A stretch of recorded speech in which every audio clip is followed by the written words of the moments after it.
السلام علیکم ایمان جہاں میں ایک بار پھر سے آپ سب کو خوش آمدید۔ جی آج ہمارا ناول تو وہی ہے جنت کے پتے، جس کی رائٹر ہیں نمرہ احمد، لیکن آج کے اس ایپیسوڈ میں ہماری بہار گل، چھوٹی سی بہار گل کو ایک بہت بڑی خوشی ملنے والی ہے، کیونکہ اس کا باکس کھلنے والا ہے جو کہ اس کو عبدالرحمن پاشا نے دیا تھا۔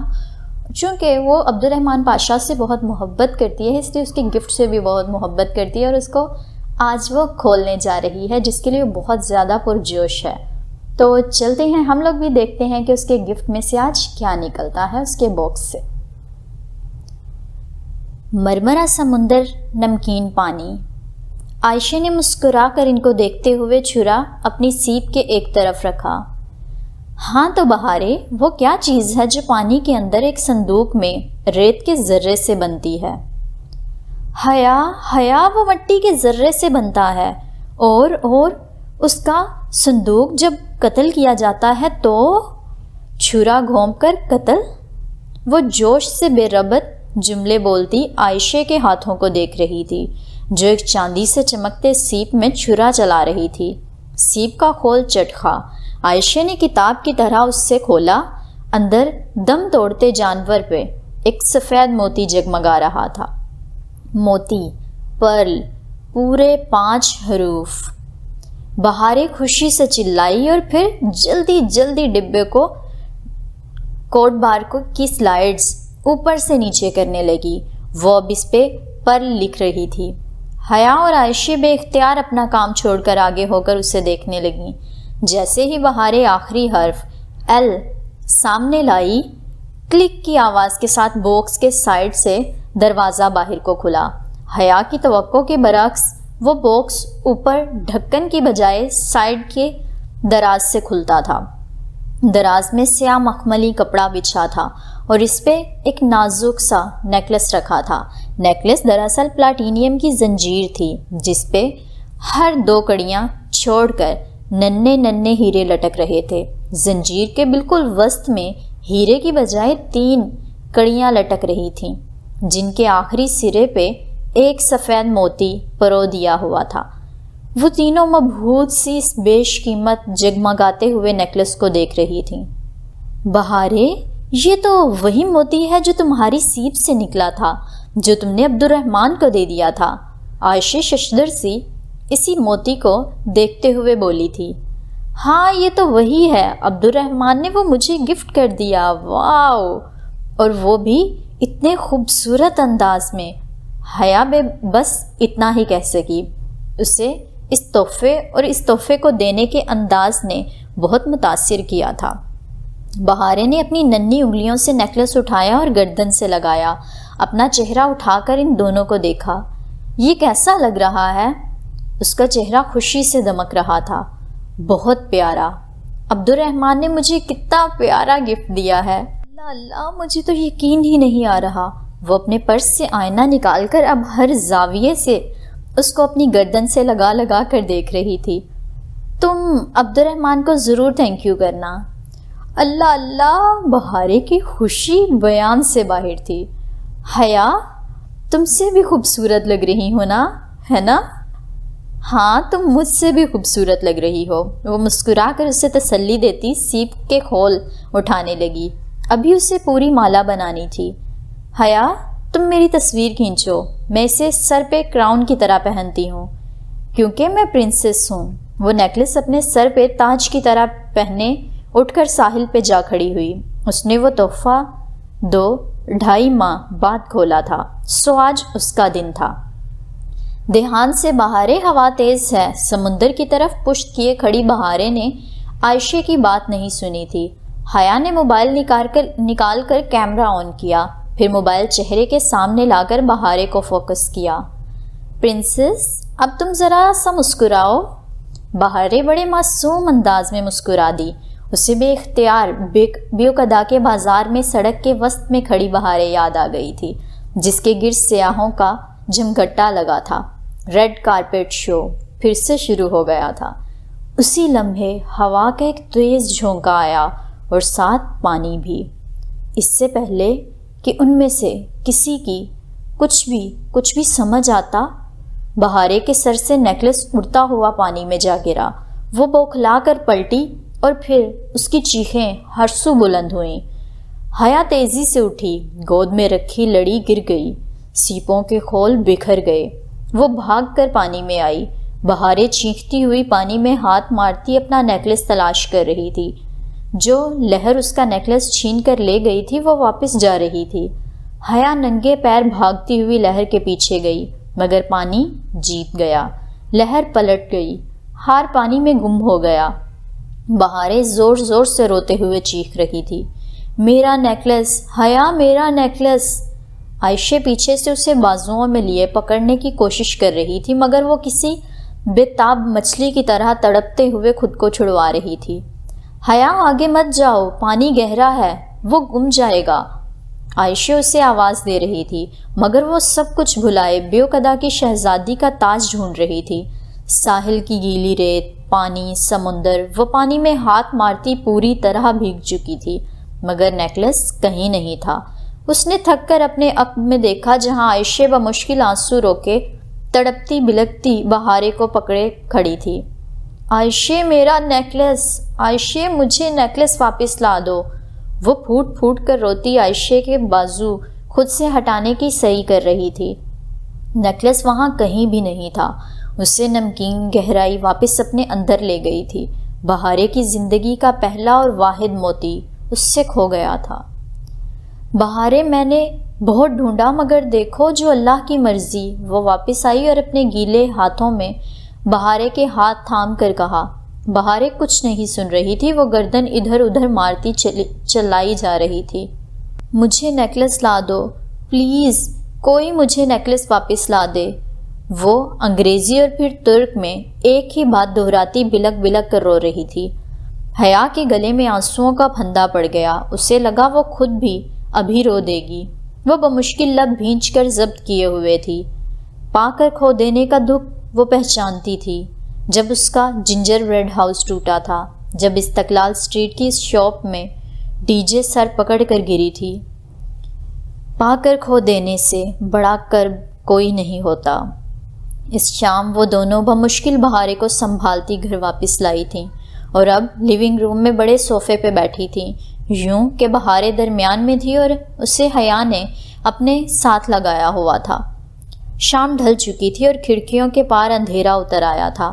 آتش دان میں مصنوعی لکڑیاں بھڑک رہی تھیں۔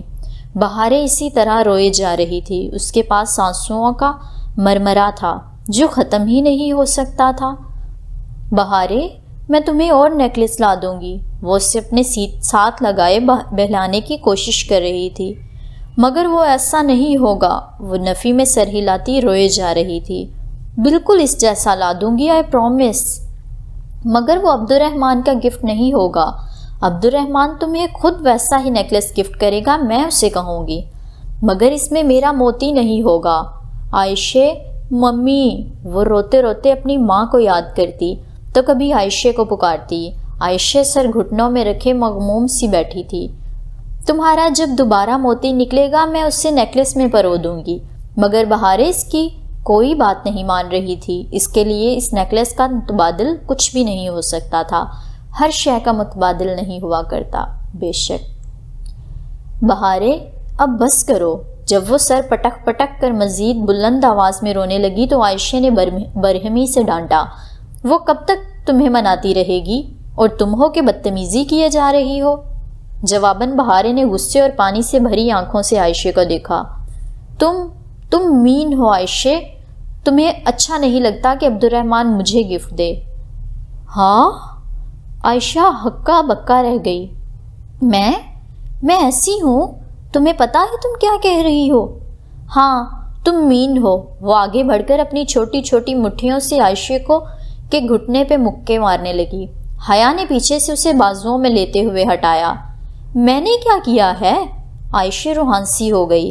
تم لڑ رہی تھی عبد الرحمن سے، وہ اسی لیے انڈیا چلا گیا ہے کیونکہ تم اس سے لڑ رہی تھی۔ تم نے اسے تھپڑ بھی مارا تھا، اور تم نے اس سے کہا تھا کہ وہ بہارے گل سے بے تکلف نہ ہوا کرے۔ وہ تمہاری وجہ سے یہاں سے گیا ہے، میں نے خود دیکھا تھا سوراخ سے۔ عائشہ کا چہرہ یکدم سرخ پڑ گیا، اس کی آنکھوں میں جیسے بہت سے زخم ابھرے۔ سنو بہارے، وہ آگے بڑھی اور ایک دم بے حد جارحانہ انداز سے بہارے کے کندھے دبوچ کر اس کا چہرہ سامنے کیا۔ عبد الرحمن ہمارا نہیں ہے اور وہ جلد یا بدیر ہمیں چھوڑ کے چلا جائے گا، ہمیشہ کے لیے۔ تم گندی ہو، تم جھوٹ بول رہی ہو۔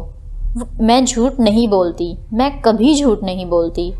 اب میری بات غور سے سنو۔ اس نے غصے سے بہارے کو جھٹک دیا۔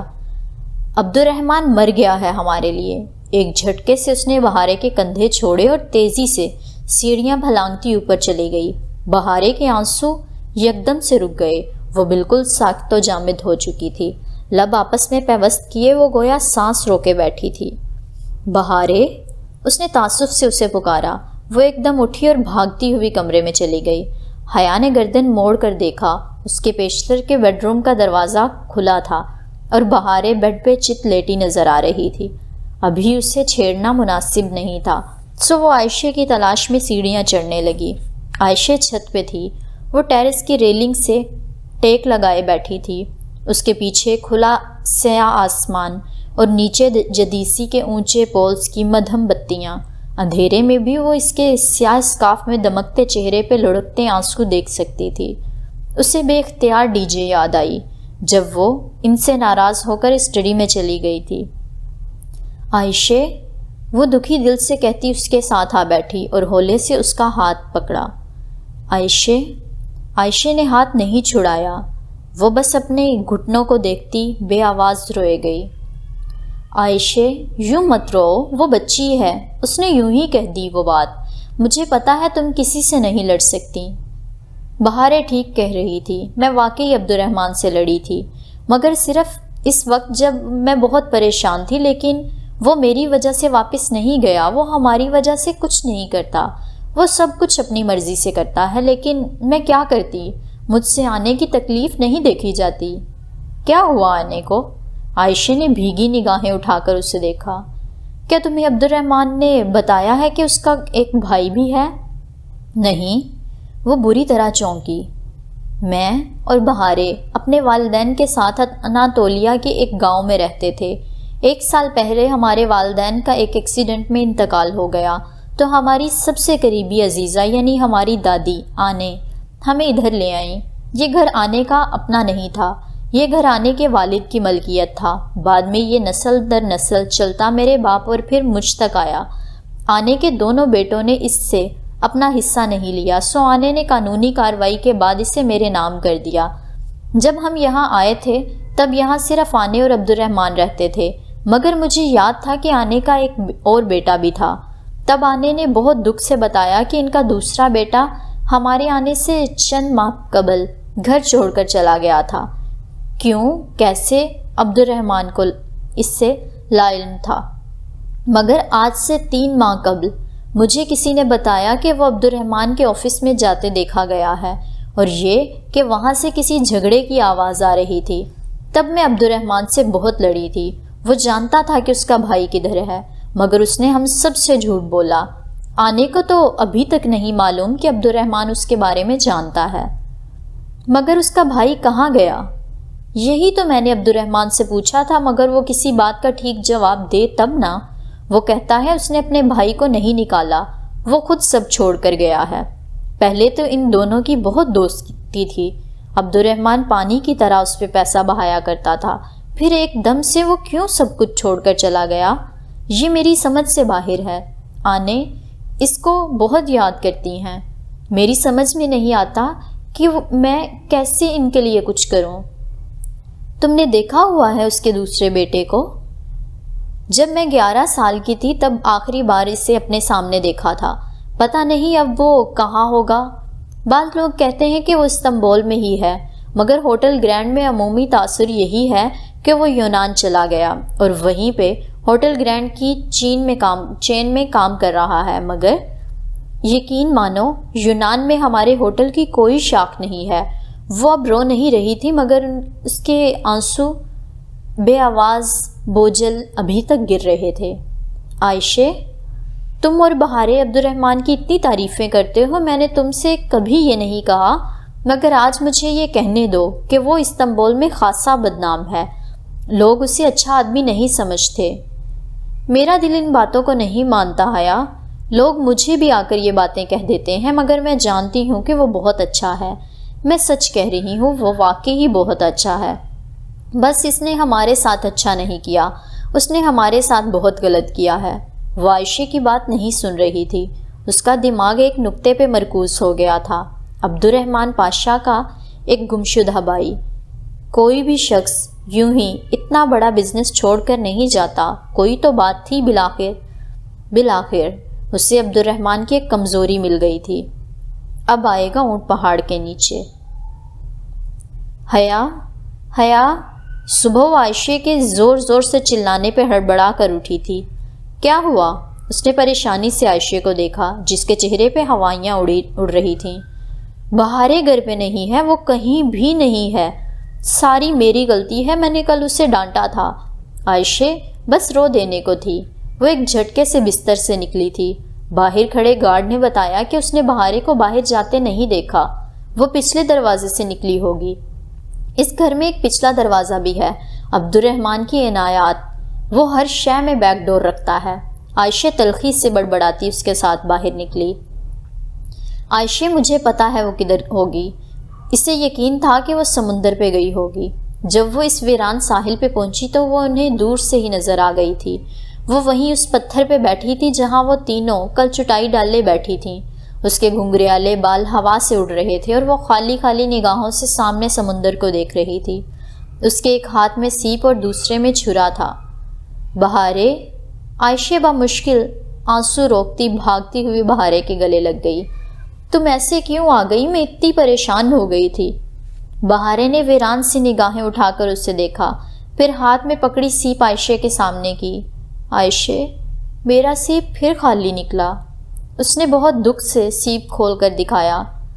تم میرے سارے موتی لے لینا، میں انہیں اب بازار میں نہیں بیچوں گی۔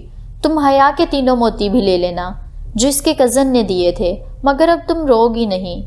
نہیں عائشہ، بہارے نے نفی میں سر ہلایا۔ میرا موتی کھو گیا ہے، وہ اب کبھی واپس نہیں آئے گا۔ حیا بہارے کے سامنے دو زانو ہو کر بیٹھی اور اس کے گیلے ہاتھ تھام کر اس کی آنکھوں میں دیکھ کر کہنے لگی، چیزیں وقتی ہوتی ہیں، ٹوٹ جاتی ہیں، بکھر جاتی ہیں، رویے دائمی ہوتے ہیں۔ بہارے گل صدیوں کے لیے اپنا اثر چھوڑ جاتے ہیں۔ انسان کو کوئی چیز نہیں ہرا سکتی جب تک کہ وہ خود ہار نہ مان لے، اور آج تم نے ایک کھوئے ہوئے موتی سے ہار مان لی۔ بہارے نے دھیرے سے نفی میں سر ہلایا، وہ جیسے کچھ کہہ نہیں پا رہی تھی۔ اپنے دکھ میں دوسرے کا دل نہیں دکھاتے بہارے، میں تمہیں بالکل ویسا ہی نیکلس لا دوں گی، آئی پرومس۔ اور پھر شام میں اس وعدے کو پورا کرنے کے لیے اس نے عائشہ سے کہا کہ جب عبد الرحمن کا فون آئے وہ اسے بتائے۔ جب اس کا فون آیا تو عائشہ نے کارڈلیس اسے تھما دیا اور خود دوسرے کمرے میں چلی گئی۔ السلام علیکم، وہ بہت دھیمی آواز میں بولی تھی۔ وعلیکم السلام، خیریت؟ وہ جیسے بہت حیران ہوا تھا۔ جی، وہ مجھے کچھ کام تھا۔ اسے یاد تھا کہ آخری دفعہ اس نے جب عبد الرحمن کو کہا تھا تو اس کا نتیجہ بہت بھیانک نکلا تھا، مگر اب وہ اسے ایک اور موقع دے رہی تھی۔ کہیے، آپ کو ہم سے بات کرنے کا خیال صرف کام کے وقت ہی آتا ہے، مگر کہیے۔ دل تو اس کا چاہا کہ فون دیوار پہ دے مارے، مگر برداشت کر گئی اور بات کہہ سنائی۔ آخر میں بولی، آپ مجھے اس شاپ کا نام بتا سکتے ہیں جہاں سے آپ نے وہ نیکلس لیا تھا؟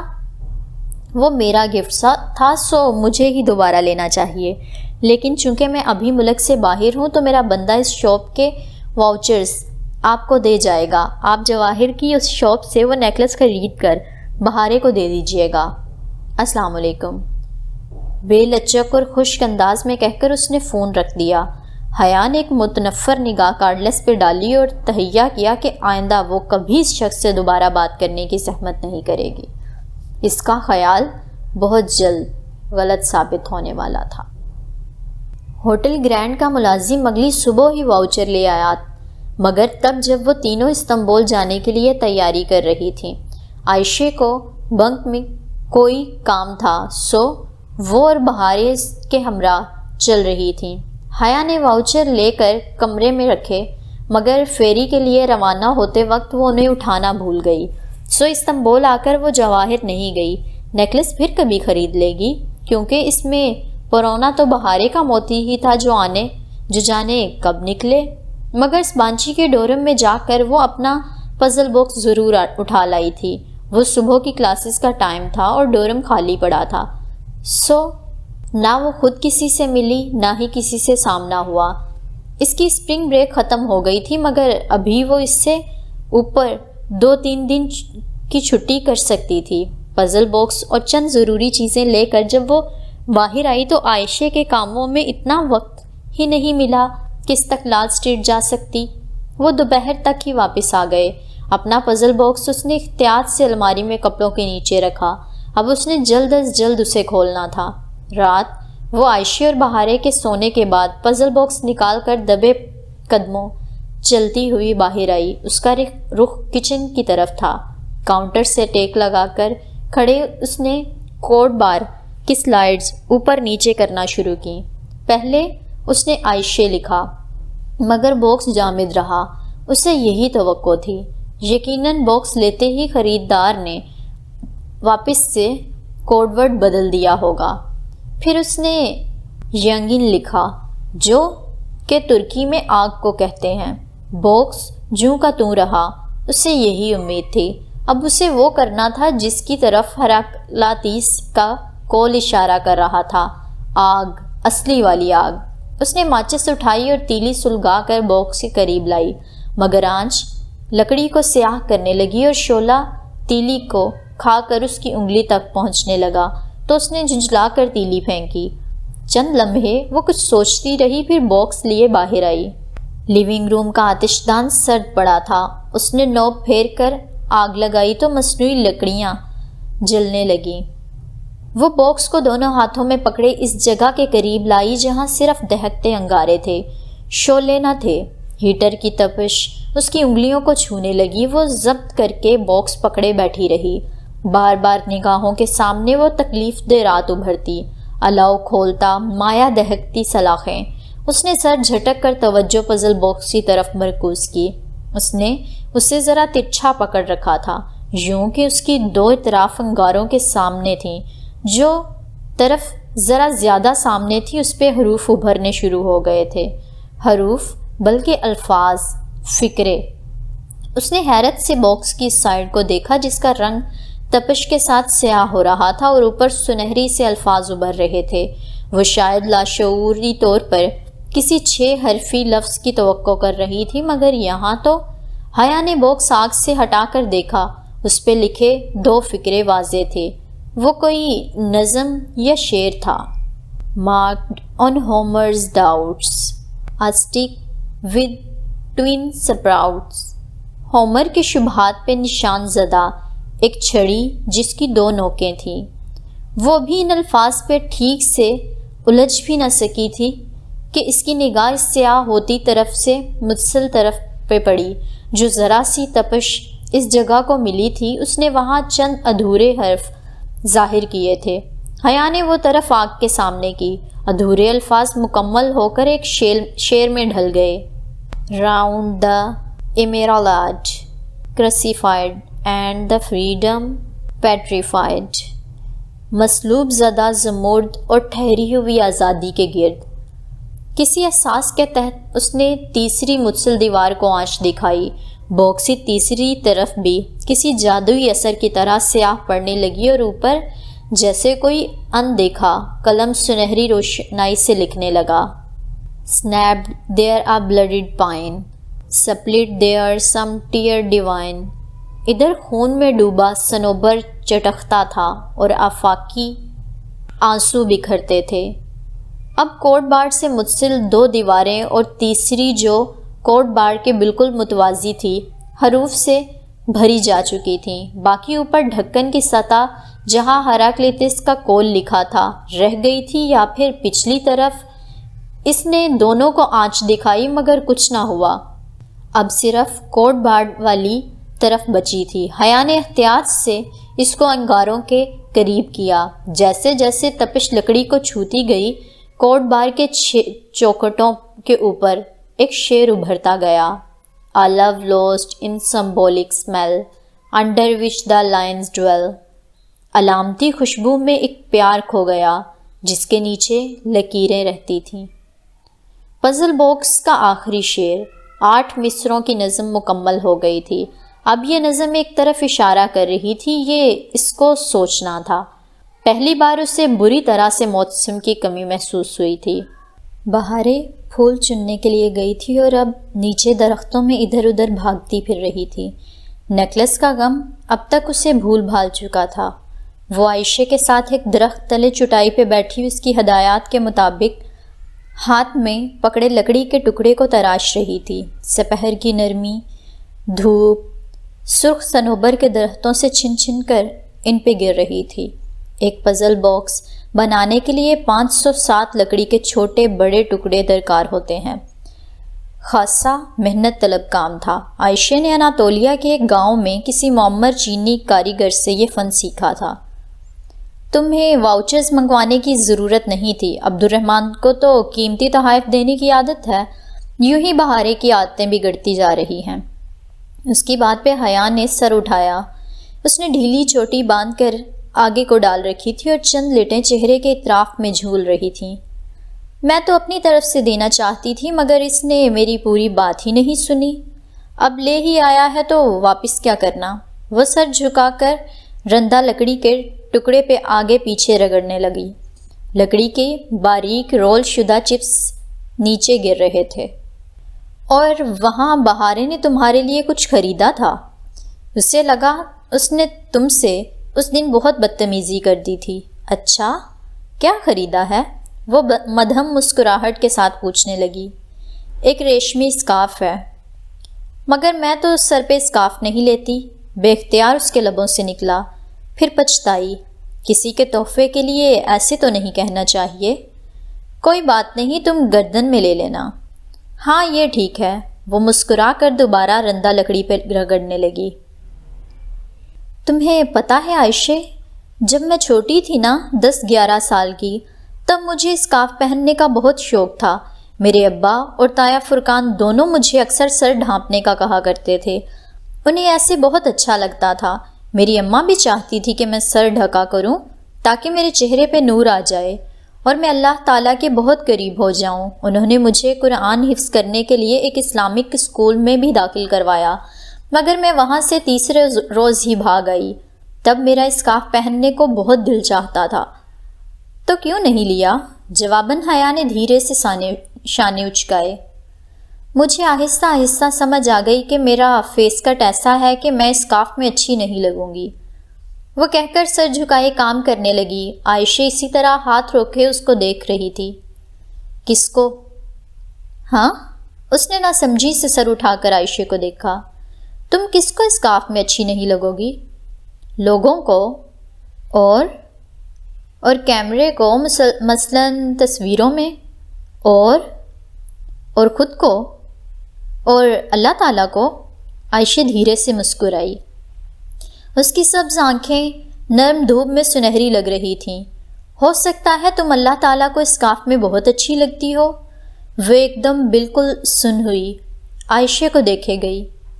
تم نے ایک دفعہ مجھ سے پوچھا تھا حیا کہ میں ہر وقت اسکارف کیوں پہنتی ہوں؟ عائشہ سر جھکائے لکڑی کے ٹکڑے کا کنارہ تراشتے ہوئے کہہ رہی تھی۔ میں تمہیں بتاؤں، میرا بھی دل کرتا ہے کہ میں وہ خوبصورت ملبوسات پہنوں جو بیوقدہ میں استنبول یا اٹلی اور اسپین کی لڑکیاں پہنتی ہیں، بالکل جیسے ماڈلز پہنتی ہیں، اور جب وہ اونچی ہیل کے ساتھ ریمپ پہ چلتی آ رہی ہوتی ہیں تو ایک دنیا ان کو مسحور ہو کر دیکھ رہی ہوتی ہے۔ میرا بھی دل کرتا ہے کہ میں بھی ایسے اسمارٹ اور ٹرینڈی ڈیزائنرز لباس پہن کر جب سڑک پہ چلوں تو لوگ مسحور و متاثر ہو کر مجھے دیکھیں۔ لیکن وہ سانس لینے کو رکی۔ حیا بنا پلک جھپکے سانس روکے اسے دیکھ رہی تھی۔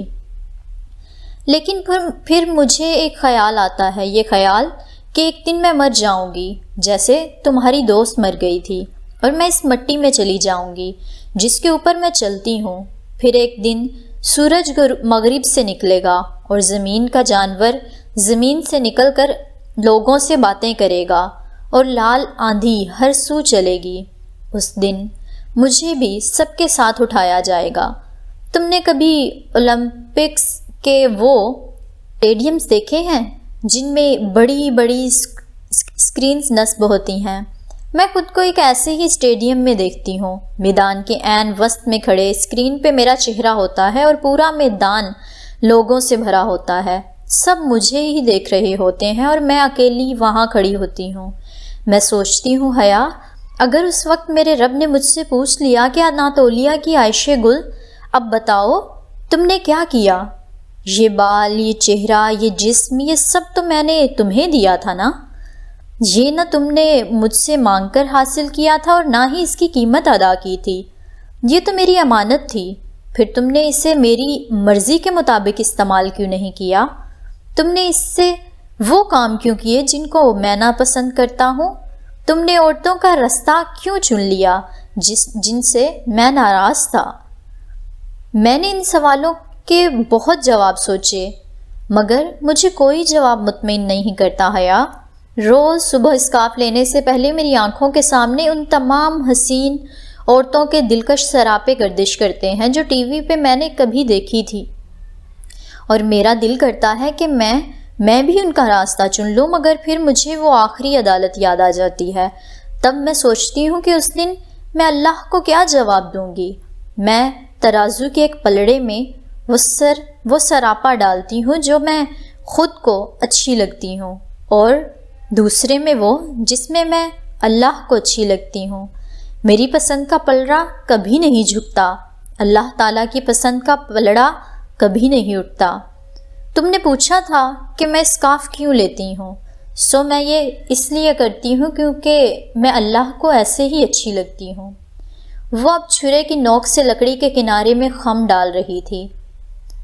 لڑکیاں سمندر کی ریت کی مانند ہوتی ہیں حیا، جہاں پڑی ریت اگر ساحل پہ ہو تو قدموں تلے رون دی جاتی ہے، اور اگر سمندر کی تہہ میں ہو تو کیچڑ بن جاتی ہے۔ لیکن اسی ریت کو وہ ذرا جو خود کو ایک مضبوط سیپ میں ڈھک لے تو وہی ریت موتی بن جاتی ہے۔ جوہری اس ایک موتی کے لیے کتنے ہی سیپ چنتا ہے اور پھر اس موتی کو مخملی ڈبوں میں بند کر کے محفوظ تجوریوں میں رکھ دیتا ہے۔ دنیا کا کوئی جوہری اپنی دکان کے شوکیس میں اصلی جیولری نہیں رکھتا، مگر ریت کے ذرے کے لیے موتی بننا آسان نہیں ہوتا۔ وہ ڈبے بغیر سیپ کو کبھی نہیں پا سکتا، وہ ڈوبے بغیر کبھی سیپ کو نہیں پا سکتا۔ حیا اب اسے نہیں دیکھ رہی تھی، وہ سر جھکائے ریگمال لکڑی کے ٹکڑے پہ رگڑ رہی تھی۔ لکڑی کی گھنگریالی پتریاں اتر کر نیچے گر رہی تھیں۔ اس کے اندر ابھی کچھ ایسا ہی چٹک رہا تھا، کیا وہ سمجھ نہیں پائی تھی، اور کبھی کبھی اسے لگتا وہ کبھی نہیں سمجھ پائے گی۔ کبرا بہلول کے گھر اور ان کے کھیت میں کام کرتے، ادا چائے کے پتے چننے، ان کی مرغابیوں کو دانہ ڈالتے، وہ اب ان سے چھوٹے چھوٹے بظاہر بے ضرر سے سوال کثرت سے پوچھنے لگی تھی۔ وہ عائشہ کے بتائے گئے 2 کو کبرا بہلول کے 2 سے جمع کر کے دیکھتی، جواب 4 کی بجائے 400 نکلتا۔ اب اسے پھر سے عبد الرحمن پاشا کے فون کا انتظار تھا، کب وہ فون کرے اور وہ اپنے پتے پھینکے۔ کھیل پاشا نے شروع کیا تھا، اسے ختم اب حیا کو کرنا تھا۔ چند ہی روز میں اسے یہ موقع مل گیا۔ فون کی گھنٹی بجی تو اس نے کارڈ لیس اٹھا لیا اور اوپر اسٹڈی میں آ گئی۔ ہیلو، اس نے بظاہر سادگی سے کہا۔ دوسری جانب چند لمحوں کے لیے خاموشی چھائی رہی، پھر اس کی بھاری کھردری آواز سنائی دی۔ حیا بی بی، کیسی ہیں آپ؟ میں ٹھیک ہوں، آپ سنائیے۔ جی الحمدللہ، میں بھی ٹھیک ہوں۔ کیا کر رہی تھیں؟ وہ محتاط لہجے میں پوچھ رہا تھا، جیسے اس کا فون اٹھانے کا مقصد نہ سمجھا ہو۔ میں ایک کہانی لکھ رہی ہوں، کہیں تو سناؤں؟ اب کی بار دوسری جانب متذبذب خاموشی چھائی رہی، پھر وہ گہری سانس لے کر بولا، جی سنا دیجئے۔ 3 سال پہلے کی بات ہے، انڈیا کے ایک عام سا اسمگلر اپنی ماں اور بھائی کے پاس بیوک ادا آتا ہے۔ اس کا بھائی ادا میں ایک بہت کامیاب ہوٹل چلا رہا ہوتا ہے۔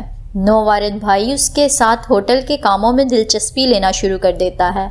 بظاہر اسے اپنے بھائی کا بہت خیال ہے، مگر آہستہ آہستہ وہ ہوٹل پہ قبضہ کرنے لگتا ہے۔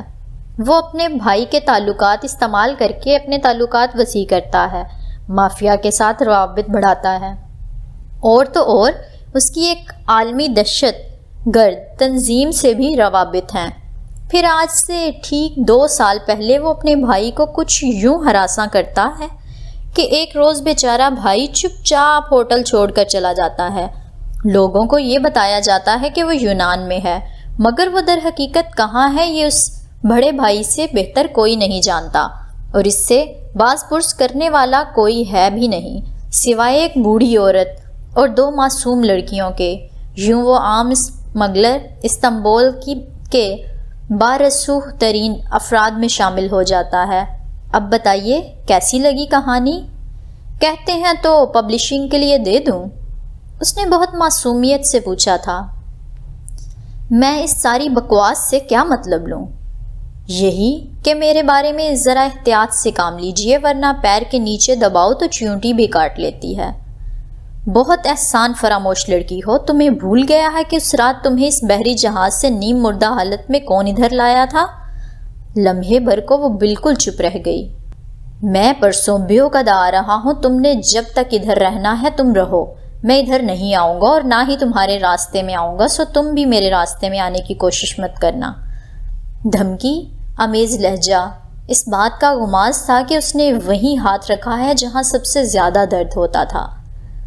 میں نے کیا کرنا ہے اور کیا نہیں، اس کا فیصلہ بھی نہیں کیا میں نے، اس نے محظوظ سے انداز میں کہہ کر فون رکھ دیا۔ میجر احمد کا شکریہ جس نے اس سے ایک دوسرے نہج پہ سوچنا سکھایا تھا۔ اور کیا قربانی کر سکتی ہو تم اپنا فاصلہ گھٹانے کے لیے؟ رات سونے سے قبل یہ آخری بات تھی جو عائشہ نے اس سے پوچھی تھی۔ اس نے نیند میں ڈوبی آنکھیں کھول کر سوالیہ نگاہوں سے عائشہ کو دیکھا، بولی کچھ نہیں۔ میں بتاؤں؟ تم اپنی نیند قربان کرنا سیکھ لو، وہ کہہ کر لیٹ گئی تو حیا نے بوجھل ہوتی آنکھیں بند کر لیں۔ صبح فجر کی اذان کے ساتھ ہی بہاریں اس کا کندھا جھنجھوڑ کر اسے اٹھا رہی تھی۔ اٹھ جاؤ، عائشہ نے کہا، آج سے تم بھی ہمارے ساتھ قرآن پڑھنے جاؤ گی۔ میں؟ اس نے کسل مندی سے آنکھیں ذرا کھولیں۔ مجھے نیند آ رہی ہے۔ نہیں نہیں، اب تو تمہیں بھی جانا پڑے گا، یہ ٹارچر تم بھی سہو نا، میں اکیلے کیوں برداشت کروں؟ اب اٹھ جاؤ۔ دم کٹی لومڑی دوسری کی دم پھندے میں پھنستے دیکھ کر بہت خوشی خوشی اچلتی کودتی تیار ہو رہی تھی۔ حیا بدوقت تمام کمبل پھینک کر اٹھی اور اسی اور ڈی جے کو صبح خیزی کی عادت تو تھی، مگر ان کی صبح فجر قضا ہونے کے بعد ہوتی تھی، اور پھر بھاگم بھاگ کیمپس کی تیاری۔ اس نے اپنا لیمو کے رنگ کا زرد فروک پہنا جو ایک دفعہ جہان کے گھر پہن کر گئی تھی، اور گیلے بال کھلے چھوڑ کر سنگار میز کے سامنے آ کھڑی ہوئی۔ ابھی اس نے پرفیوم کی شیشی اٹھائی ہی تھی، بہاریں عقب میں زور سے چیخی، یہ کیا کر رہی ہو؟ کیا؟ وہ اس کے اچانک چلانے پر ڈر کے پلٹی۔ تم باہر جانے سے پہلے پرفیوم لگا رہی ہو؟ بہاریں نے بے یقینی سے پوری آنکھیں کھول کر اسے دیکھا۔ ہاں، کیا ہوا؟ عائشہ گل کہتی ہے اچھی لڑکیاں باہر جانے سے پہلے اتنا تیز پرفیوم نہیں لگاتی، تم یہ باڈی سپرے لگا لو، مگر پرفیوم نہیں، اللہ تعالیٰ ناراض ہوتا ہے۔ وہ بہت خفگی سے ڈانٹتی حیا کے ساتھ آ کھڑی ہوئی، اور پھر ایڑیاں اونچی کر کے اٹھا کے خود کو آئینے میں دیکھتی سر پہ اسکارف لپیٹنے لگی۔ حیا نے ایک ہاتھ میں پکڑے پرفیوم کو دیکھا اور پھر ذرا خفت سے اسے واپس رکھ کر باڈی سپرے اٹھا لیا۔ حلیمہ آنٹی کے لان میں چاندنی بچھی تھی، وہ مرکزی جگہ پہ بیٹھی تھی اور سارے چھوٹے بڑے بچے ان کے گرد نیم دائرے کی صورت بیٹھے تھے۔ وہ تینوں جس وقت داخل ہوئیں ایک جگہ سے بچوں نے فوراً جگہ چھوڑ دی اور دائرہ بڑا کر دیا۔ حلیمہ آنٹی نے ایک نرم مسکراہٹ ان کی طرف اچھال کر سر کو جنبش دی، وہ تینوں ساتھ ساتھ بیٹھ گئیں۔ میں پناہ مانگتا ہوں اللہ تعالیٰ کے دھتکارے ہوئے شیطان سے، اللہ کے نام کے ساتھ جو بہت مہربان اور بار بار رحم کرنے والا ہے۔ قرات کرنے والا بچہ سنہری بالوں والا ترک تھا جس نے سر پہ جالی دار ٹوپی لے رکھی تھی۔ باقی بچے خاموش تھے۔ وہ اپنی باریک مدھر آواز میں پڑھ رہا تھا۔ آپ ایمان لانے والی عورتوں سے کہہ دیں کہ وہ اپنی نگاہیں جھکا کر رکھا کریں اور اپنے قابل استر اعضاء کی حفاظت کیا کریں۔ وہ جو جمائی روکتی ادھر ادھر دیکھ رہی تھی ایک دم گڑبڑا کر سیدھی ہو بیٹھی، اور وہ اپنی زینت ظاہر نہ کیا کریں سوا اس کے جو خود ظاہر ہو جائے۔ کمسن بچے کی آواز نے سارے ماحول کو اپنی لپیٹ میں لے رکھا تھا۔ ہر سو ایک سحر سا طاری ہو رہا تھا۔ حیا نے بے اختیار سر پہ اوڑھے دوپٹے سے کان ڈھکے جن میں سے اس نے موتی والی بالیاں پہن رکھی تھیں، وہی موتی جو جہان کے سیب سے نکلے تھے۔ بہارے نے اسے ایک ایک موتی دونوں بالیوں میں پرو دیا تھا، تیسرا موتی حیا نے سنبھال رکھا تھا۔ اور انہیں چاہیے کہ اپنی اوڑھنیاں اپنے گریبانوں پہ ڈال رکھا کریں۔ کسی معمول کسی کیفیت میں اس نے گردن جھکا کر دیکھا۔ اس کا شفون کا دوپٹہ سر پہ تو تھا مگر گردن پہ اس نے مفلر کی طرح لپیٹ رکھا تھا۔ قدرے خفت سے اس نے دوپٹہ کھول کر شانوں پہ ٹھیک سے پھیلا کر لپیٹا۔ اس وقت سوائے حکم ماننے کے اسے کوئی چارہ نظر نہیں آیا تھا۔ یہ عائشہ گل کی باتیں نہیں تھیں جن پہ الجھ کر ان کو ذہن سے جھٹکا جا سکتا۔ یہ حکم بہت اوپر آسمانوں سے آیا تھا، وہاں سے جہاں انکار نہیں سنا جاتا تھا، جہاں صرف سر جھکایا جاتا تھا۔ ترک بچہ اپنا سبق ختم کر چکا تھا۔ حلیمہ آنٹی نے بہارے کو اشارہ کیا۔ وہ اپنا قرآن سامنے کیے تعاوذ پڑھ کر اپنا سبق پڑھنے لگی۔ اللہ نور ہے آسمانوں کا اور زمین کا، اس کے نور کی مثال ایک طاق کی طرح ہے جس میں چراغ ہیں، چراغ فانوس میں ہیں، فانوس گویا ایک چمکتا ہوا تارا ہے، وہ ایک بابرکت زیتون کے درخت سے روشن کیا جاتا ہے، نہ مشرقی ہے اور نہ ہی مغربی، قریب ہے کہ اس کا تیل روشن ہو جائے، اور اگرچہ اسے آگ بھی نہ چھوئی ہو، نور ہے اوپر نور کے۔ اللہ اپنے نور کی طرف راستہ دکھاتا ہے جسے وہ چاہتا ہے۔ لون میں ایک دم بہت سی روشنی اتر آئی تھی، جیسے چمکتا چاند پورے افق پہ چھا گیا ہو، جیسے سونے کے پتنگے ہر سو آہستہ آہستہ نیچے گر رہے ہوں، جیسے نیلا آسمان سنہری قندیلوں سے جگمگا اٹھا ہو۔ وہ اس طلسم میں گھری سحر زدہ سی ہوئی سنے جا رہی تھی، بہاریں پڑ رہی تھی، اور وہ لوگ جنہوں نے انکار کیا ان کے اعمال ایک چٹیل میدان میں سیراب کی مانند ہیں۔ پیاسا اس کو پانی سمجھتا ہے، حتیٰ کہ جب وہ اس کے قریب آتا ہے تو اس کو کچھ بھی نہیں پاتا، اور وہ وہاں اللہ کو پاتا ہے، پھر اللہ اس کا پورا حساب دیتا ہے، اور اللہ جلد حساب دینے والا ہے۔ نیلا آسمان اندیکھی مشغلوں سے روشن تھا۔ چاندنی کی مشعلیں وہاں روشن نہیں تھیں، مگر وہاں روشنی تھی، نور تھا اوپر نور کے، یا ان کی مثال سمندر کے گہرے اندھیروں کی مانند ہے۔ پھر اسے ایک لہر ڈھانپ لیتی ہے، اس کے اوپر ایک اور لہر، اس کے اوپر بادل، ان میں سے بعض کے اوپر بعض اندھیرے ہیں، اتنا اندھیرا کہ جب وہ شخص اپنا ہاتھ نکالتا ہے تو اسے بھی نہیں دیکھ پاتا، اور جس کا نہیں بنایا اللہ نے کوئی نور تو نہیں ہے اس کے لیے کوئی نور۔ بہاریں اپنا سبق ختم کر چکی تھی۔ وہ مرمرا کی لہریں کناروں پہ سر پٹک پٹک کر پلٹ رہی تھیں۔ واپس اپنے اندھیروں میں کلاس کا وقت ختم ہوا تو سحر ٹوٹا، قندیلیں غائب ہو گئیں، صبح کی روشنی میں آسمان کے چراغ چھپ گئے تھے۔ بچے اٹھ اٹھ کر جانے لگے۔ حلیمہ آنٹی ان کی طرف ہی آ رہی تھیں، مگر وہ اپنی جگہ سن سی بیٹھی، کہیں بہت اندر گم تھی، اپنی ذات کے اندھیروں میں۔ اندھیری لہر کے اوپر ایک اور لہر، اور اس کے اوپر غم کے بادل، اتنا اندھیرا کہ مشکلوں کا سرا بجھائی نہ دیتا تھا۔ اور جس کا نہیں بنایا اللہ نے کوئی نور تو نہیں ہے اس کے لیے کوئی نور۔ وہ بالکل چپ سی اپنی جگہ پر سے اٹھی اور باہر نکل گئی۔ ہوٹل گرینڈ بیوکدا کے ایک نسبتاً ویران ساحل کے قریب واقع تھا۔ جزیرے کے بازار کے رش اور سیاحوں کے شور و ہنگامے سے دور وہ ایک بہت پرسکون سی جگہ تھی۔ ہوٹل کی بلند و بالا عمارات کی کھڑکیوں سے مرمرا کا سمندر بالکل سامنے دکھائی دیتا تھا۔ وہ ادا کا سب سے بڑا، سب سے مہنگا ہوٹل تھا، دیمت فردوس۔ پچھلے 3.5 سال سے ہوٹل کے مالک کی پرسنل سیکرٹری تھی۔ اس کا عہدہ 3.5 برس میں وہی رہا تھا، البتہ اس کا باس ایک دفعہ ضرور بدلا تھا۔ جب وہ تازہ امیر ترکی کا ایک شہر چھوڑ کر استنبول آئی تھی اور کئی جگہ نوکری کے لیے دھکے کھانے کے بعد اسے استنبول سے دور اس جزیرے پہ یہ جاب ملی تھی، تب دیمت کا باس عبد الرحمن پاشا نہیں تھا۔ اس وقت وہ اس کے چھوٹے بھائی کی سیکرٹری تھی، مگر ان پچھلے 3 برسوں میں بہت کچھ بدلا تھا۔ اس نرم سی صبح میں اپنے ڈیسک کی کرسی سنبھالتے، پرس اتار کر میز پہ رکھتے ہوئے بھی وہ یہی سوچ رہی تھی کہ ہوٹل گرینڈ اب بہت بدل گیا تھا۔ اس کا پچھلا باس بہت خوش خلق اور سادہ لوس آدمی تھا، ایسا آدمی جس میں کوئی بناوٹ نہیں تھی۔ وہ ہوٹل کا مالک ہونے کے باوجود اکثر نیچے ریسٹورنٹ کے کچن میں کام کرتا پایا جاتا تھا۔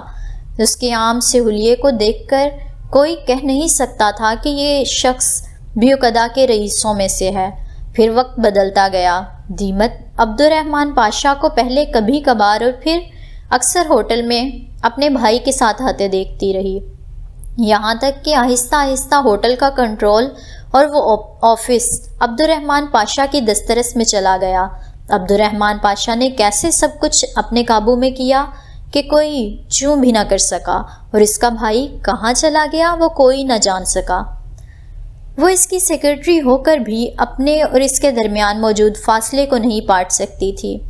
اسے عبد الرحمن پاشا کے سوائے چھوٹے موٹے دفتری کاموں کے علاوہ کچھ بھی کرنے کو نہیں دیا جاتا تھا۔ کبھی کبھی دیمت کو شک گزرتا کہ ARP نے اپنی کوئی اور سیکرٹری رکھی ہوئی ہوگی جو اس کے معاملات سے باخبر ہوگی، ورنہ اس کے پاس آفس میں کیا ہوتا ہے، وہ اسے قطعاً بے خبر تھی۔ یہ الگ بات ہے کہ پچھلے چند ماہ میں اس نے محسوس کرنا شروع کر دیا تھا کہ ہوٹل گرینڈ میں کچھ اور بھی ہو رہا ہے، کچھ ایسا جو غلط تھا، کچھ ایسا جو ایک ذمہ دار شہری ہونے کے ناطے اسے کبھی ہونے نہیں دینا چاہیے تھا، مگر کیا؟ وہ سمجھنے سے قاصر تھی اور کھوج لگانے کی ہمت اس میں نہیں تھی۔ اپنی دراز سے ایک فائل نکالتے ہوئے اس نے یوں ہی ایک سرسری نگاہ سامنے اس بند دروازے پہ ڈالی جس پہ AR پاشا کی تختی لگتی تھی، اور ٹھٹک کر رکی۔ دروازے کی نچلی دراز سے روشنی جھانک رہی تھی۔ کیا عبد الرحمن واپس آ گیا ہے؟ کب؟ اسے پتہ ہی نہیں چلا۔ وہ خوشگوار حیرت میں گھری جلدی اپنی چیزوں کو ترتیب دینے لگی۔ دنیا چاہے جو بھی کہے، وہ عبد الرحمن پاشا کی سب سے بڑی پرستار تھی۔ اس نے زندگی میں کبھی اتنا سحر انگیز اور شاندار آدمی نہیں دیکھا تھا۔ بات ہینڈسم ہونے یا نہ ہونے کی نہیں تھی، بات اس وقار اور مقناطیسیت کی تھی جو اس آدمی کی شخصیت کا خاصہ تھی۔ اسی لمحے انٹر کام کی گھنٹی بجی۔ اس نے جلدی سے فون اٹھایا۔ یس سر۔ دیمت، برنگ می اے کافی، اپنے بھاری باروب انداز میں کہہ کر اس نے فون رکھ دیا۔ وہ اپنا سارا کام چھوڑ کر نہایت مستعدی سے کافی تیار کرنے لگی۔ اس کا باس 3 ماہ بعد انڈیا سے لوٹا تھا، وہ بہت خوش تھی۔ کافی کا ٹرے اٹھائے اس نے دروازہ ذرا سا بجا کر کھولا۔ عبد الرحمن پاشا کا آفس نہایت شاندار اور پرتعیش انداز میں آراستہ کیا گیا تھا۔ اپنے شیشے کی چمکتی سطح والی میز کے پیچھے ریوالونگ چیئر پہ ٹیک لگا کر بیٹھا۔ وہ کھڑکی سے باہر پرسوچ نگاہوں سے دیکھتے ہوئے سگریٹ لبوں میں دبائے ہوئے تھا۔ ہلکی بڑی شیو میں وہ پہلے سے زیادہ باوقار لگ رہا تھا۔ دنیا کو وہ اچھا لگے یا برا، دیمت کو اس جیسا کوئی نہیں لگتا تھا۔ اس نے کافی میز پہ رکھی۔ السلام علیکم سر اینڈ ویلکم بیک۔ وہ مسکرا کر اپنے باس کو خوش آمدید کہہ رہی تھی۔ تھینکس۔ عبد الرحمن نے ایک سرسری نگاہ اس پہ ڈالی اور پھر آگے ہوتے ہوئے سگریٹ انگلیوں میں پکڑ کر ایش ٹرے میں جھٹکا۔ وہاں راکھ کے بہت سے ٹکڑوں کے اوپر ایک اور ٹکڑا آن گرا۔ پاشا کے متعلق ایک بات وہ جانتی تھی، وہ اتنی بے تحاشا اسموکنگ شدید پریشانی و تفکر کے عالم میں کیا کرتا تھا۔ سر، آپ کچھ اور لیں گے؟ وہ مؤدب کھڑی پوچھ رہی تھی۔ میرے کوٹ پہ داغ لگ گیا ہے، اسے صاف کر لاؤ۔ اس نے میز کی دوسری جانب رکھی کرسی کے کندھوں پہ ڈلے کوٹ کی جانب اشارہ کیا۔ خود وہ ٹائی کی نوٹ ڈھیلی کیے گرے شرٹ کے کف کھولے بیٹھا تھا۔ اس کا لباس بھی اس کی شخصیت کی طرح ہوتا تھا، نفیس اور شاندار۔ جی سر۔ دیمت نے احتیاط سے کوٹ اٹھایا اور باہر نکل گئی۔ تقریباً 15 منٹ بعد جب وہ سیاہی کا دھبا صاف کر کے لائی تو پاشا کا آفس سگریٹوں کے دھوئیں سے بھرا تھا۔ اس کی کافی جوں کی توں رکھی تھی، البتہ ایش ٹرے میں راکھ کے ٹکڑے بھر چکے تھے۔ سر، سب ٹھیک تو ہے نا؟ کیا میں آپ کی کوئی مدد کر سکتی ہوں؟ اس نے صرف پیشہ ورانہ تکلف میں نہیں بلکہ دلی فکر کے باعث پوچھا۔ اسے معلوم تھا کہ جواباً وہ اسے نو تھینکس کہہ کر واپس جانے کا کہے گا۔ وہ اپنے معاملات کسی سے شیئر نہیں کرتا تھا۔ بیٹھو۔ اس نے کرسی کی طرف اشارہ کیا۔ اس کے ہاتھ میں 2 سونے کی قیمتی انگوٹھیاں تھیں جو وہ ہمیشہ پہنے رکھتا تھا۔ دیمت حیرت چھپاتی بیٹھ گئی۔ دیمت، وہ سگریٹ کے کش لیتے کھڑکی سے باہر ٹھاٹھے مارتے سمندر کو دیکھتے ہوئے بولا تو اس کا لہجہ بے لچک اور سرد تھا۔ کسی غیر ملکی کو ترکی سے واپس بھیجنا ہو تو کیا کیا جائے؟ اتنی سی بات؟ سر، کوئی غیر ملکی اگر ترکی میں رہ رہا ہو تو وہ یقیناً کسی وجہ سے رہ رہا ہوتا ہے۔ اسے جس چیز کی کشش ترکی میں نظر آ رہی ہو اس چیز کو ختم کر دینا چاہیے، اور اگر وہ کشش کسی انسان کی ہو، مثلاً ہسبینڈ کی، تو تب اس کی کشش کو ختم کرنا چاہیے۔ اور وہ کیسے؟ عبد الرحمن نے ذرا مسکرا کر اسے محظوظ انداز میں دیکھا۔ سر، کوئی عورت اپنے شوہر کو صرف تب چھوڑتی ہے جب اسے یہ لگتا ہے کہ اس کے شوہر نے اسے دھوکہ دیا ہے۔ شدید بدگمان ہوئے بغیر عورت اپنے شوہر کو کبھی نہیں چھوڑتی۔ تمہارا مطلب ہے کہ کوئی اس عورت کو اس کے شوہر کے خلاف بہکائے؟ اس نے ناگواری سے سر ذرا جھٹکا۔ وہ کیوں کسی کی بات پہ یقین کرے گی؟ جی سر، وہ کسی دوسرے کی بات پہ یقین نہیں کرے گی، وہ صرف اپنے شوہر کی بات پہ یقین کرے گی۔ اور کوئی شوہر اپنے دھوکے یا اپنی بدعمالیوں کی داستان اپنے منہ سے اپنی بیوی کو کیوں سنائے گا؟ میں نے یہ تو نہیں کہا کہ وہ یہ سب اپنی بیوی کو کہے۔ اب کہ دیمت ذرا معنی خیز انداز میں مسکرائی تھی۔ وہ یہ سب کسی اور سے کہے گا، اور اگر ٹائمنگ صحیح رکھی جائے تو اس کی بیوی اس کے علم میں لائے بغیر اس کی بات سن لے گی۔ ایک معصوم سا اتفاق۔ بات ختم کر کے دیمت نے ذرا سے شانے اچکائے۔ عبد الرحمن کی آنکھوں میں ایک چمک در آئی۔ اس نے سگریٹ کا ٹکڑا ایش میں ٹرے میں پھینکا اور ذرا آگے ہو کر بیٹھا۔ مگر دیمت، کوئی آدمی کسی دوسرے کے بھی سامنے اپنے کسی بد عمل کا ذکر کیوں کرے گا؟ میں نے کہا نا سر، ٹائمنگ صحیح رکھی جائے تو سب ٹھیک رہے گا۔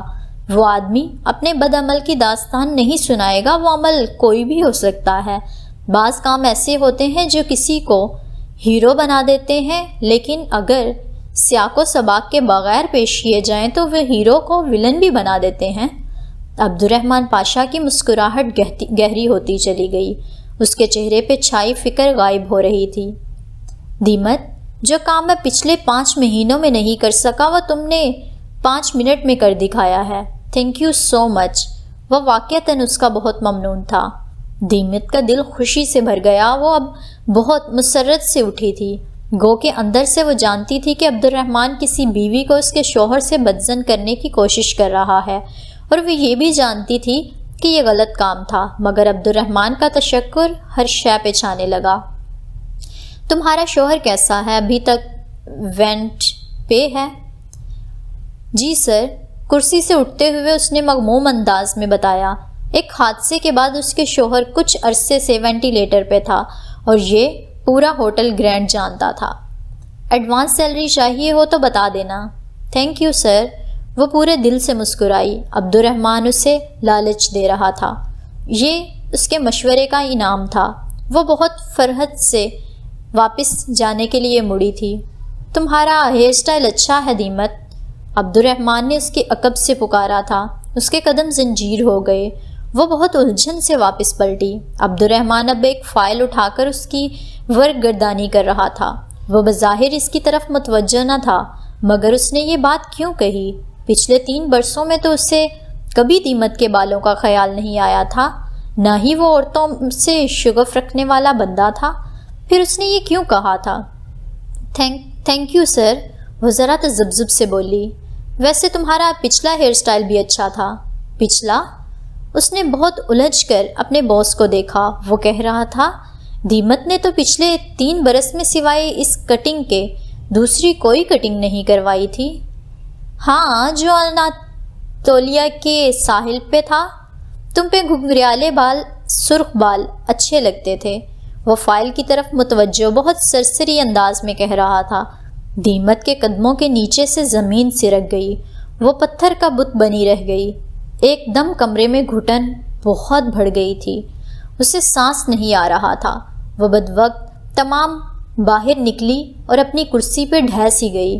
اناتولیا کا ساحل، سرخ گھنگریالے بال۔ 6 سال پہلے اس نے ایک ایکس ریٹ میگزین کے لیے ماڈلنگ کی تھی۔ وہ بدنام زمانہ میگزین صرف اناتولیا میں چھپتا تھا اور وہ وہاں سے باہر نہیں جایا کرتا تھا، مگر تب اسے پیسے چاہیے تھے اور وہ نشے میں تھی۔ بعد میں وہ شرمندہ تھی۔ اس نے وہ شہر، وہ جگہ، سب کچھ چھوڑ دیا تھا۔ اس کے خاندان، اس کے دوستوں، کبھی کسی کو اس میگزین کی ان چند کاپیز کا علم تک نہیں ہوا تھا۔ وہ میگزین تو شاید اب ردی کا ڈھیر بن کر اس دنیا سے ہی غائب ہو گیا ہو، تو عبد الرحمن پاشا کو کیسے پتہ چلا؟ وہ سر دونوں ہاتھوں میں گرائے بیٹھی تھی۔ اس کی بے لچک آواز کی دھمکی وہ سمجھتی تھی، اگر اس نے یہ گفتگو کسی کے سامنے دہرائی تو وہ میگزین منظر عام پہ آ جائے گا اور اس کا گھر، بچے، زندگی سب تباہ ہو جائے گا۔ اس نے چہرہ اٹھا کر بے بس متنفر نگاہوں سے ARP کی آفس کے بند دروازے کو دیکھا۔ Black mailer. اس کی آنکھوں میں بے اختیار آنسو مڑائے تھے۔ اسے آج علم ہوا تھا کہ عبد الرحمن پاشا نے کیسے ہر شے کو اپنے قابو میں کیا تھا۔ بند دروازے کے اس پار وہ کھڑکی کے سامنے کھڑا تھا۔ اس کے ہاتھ میں اس کا قیمتی موبائل تھا جس میں وہ کوئی نمبر ڈھونڈ رہا تھا۔ ایک نمبر پہ آ کے اس کا ہاتھ تھم گیا۔ وہ نمبر اس نے انگریزی میں بردر ڈیئرسٹ کے نام سے محفوظ کر رکھا تھا۔ اب اس نمبر پہ رابطہ کرنے کا وقت آ گیا تھا۔ اگر ہر چیز ویسی ہی ہوتی جائے جیسے وہ سوچ رہا تھا تو اس نے مسکرا کر اس نمبر کو دیکھا اور پھر اس کے نام پیغام لکھنے لگا۔ میں انڈیا سے واپس بیوقدہ آ چکا ہوں، کیا ہم مل سکتے ہیں؟ پیغام جانے کے پورے 1.5 منٹ بعد اسی نمبر سے جواب آیا تھا، جہنم میں جاؤ تم، میں تمہاری شکل بھی نہیں دیکھنا چاہتا۔ وہ پیغام پڑھتے ہوئے محظوظ سے انداز میں ہنس پڑا، پھر مسکرا کر سر جھٹکتے ہوئے جوابی پیغام لکھنے لگا، میں جہنم میں بعد میں جاؤں گا، پہلے تم سے تو مل لوں۔ تم ہوٹل گرینڈ آؤ گے یا میں استقلال اسٹریٹ میں برگر کنگ پہ آ جاؤں؟ سینڈ کا بٹن دباتے وقت وہ جانتا تھا کہ اس کی برادر ڈیئرسٹ کا جواب ان دونوں جگہوں میں سے کوئی ایک ہوگا۔ وہ انکار نہیں کرے گا۔ اس نے آج تک عبد الرحمن کو نہ نہیں کی تھی، وہ اسے نہ کبھی کر ہی نہیں سکتا تھا۔ اچھا 1 منٹ، یہاں پہ آپ لوگوں نے ایک چیز نوٹ کی، اس نے کیا کہا؟ برگر کنگ، استقلال اسٹریٹ، وہ تو جہان سکندر کا نہیں ہے؟ تو کیا جہان سکندر عبد الرحمن پاشا کا بھائی ہے؟ تو اگر عبد الرحمن پاشا جہان سکندر کا بھائی ہے تو پھر وہ حیا کو تنگ کیوں کر رہا ہے؟ تو تجسس پھیلتا جا رہا ہے اور یہ ختم ہوگا اوبویسلی اگلے ایپیسوڈز میں، تو جاننے کے لیے انتظار کیجیے اگلے ایپیسوڈ کا۔ لیکن اس سے پہلے ویڈیو کو لائک کر دیجیے، ایک کومنٹ چھوڑ دیجیے کہ ناول کیسا جا رہا ہے، کیسا لگ رہا ہے آپ کو، اور ہم لوگ ملیں گے اگلی قسط میں۔ اب تب تک کے لیے اللہ حافظ۔